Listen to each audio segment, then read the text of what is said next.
don't want this to sound corny or anything like that, but I started taking photos on my iPhone 4S, I don't know, probably like 8 to 10 years ago. I started shooting concerts for fun, and then it turned into this whole entire thing.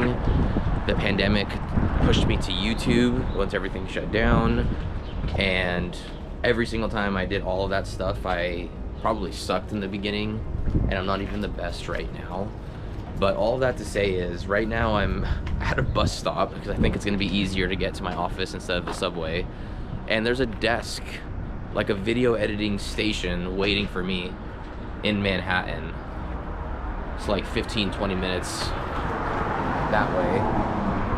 And I don't know, just kind of thinking about how I reached this point. Maybe there's something in there. I'm like inclined to say trust your creative process, which is true, but just keep doing you. I mean, it'll all pay off in the end.